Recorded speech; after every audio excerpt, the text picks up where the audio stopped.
Welcome back to Composition and its Allies. My name is Barney. I'm a classical composer and the founder and director of Barney J Music. I did most of my studies in composition in America, but I also spent 5 years of my life studying counterpoint, harmony, and orchestration in Paris, France. And this series, I want to share some of the things I learned. Okay, so you're trying to orchestrate a chord in minor, but not all minor chords are the same. We already saw in episode 1, the harmony, aka the context, was critical. Then the second episode, we looked at the lower strings, and now we're going to look at all of the strings together, seeking to get a nice, powerful, kind of ominous sound.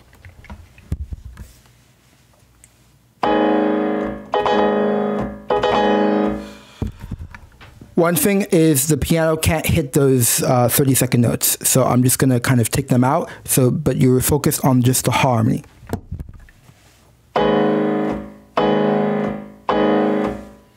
And of course, we're looking at just the strings, okay? Just the strings, again, measure 56, 57 of the fourth movement of Help Is On The Way. So in the upper octave, we have the violins. And the important thing when you orchestrate your strings is to know what is the top note, which will typically be the violins, because that is what the ear is going to hear or perceive as l'auteur, as we say in French, as the height of the chord in combination with the bottom of the chord.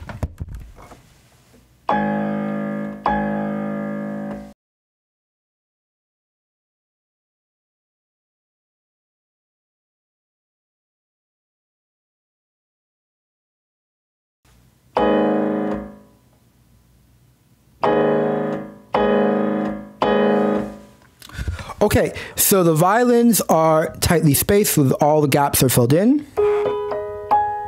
Okay, nothing controversial there.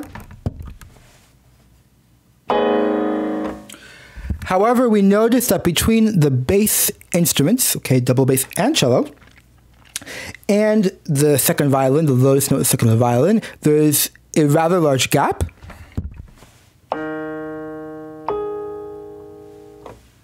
Okay, there's about an octave and a fourth, or there is an octave and a fourth. So here's where the violas come in to bridge that gap.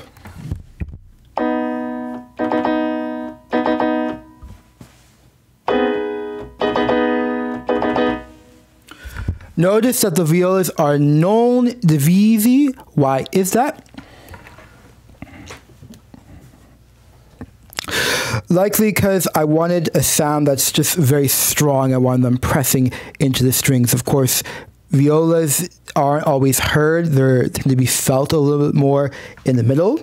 One thing to notice as well is this chord is very fifth heavy, okay? So we have the fifth in the lower octave, okay? We have it in the violin ones, which will sound like the melody.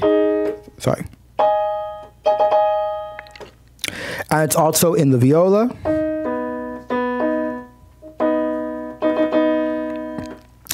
And therefore, we don't have much third. We have a little bit, but the third is going to be kind of lost. I will see you in episode 4, in which we'll look at orchestrating the low brass. Have a good day.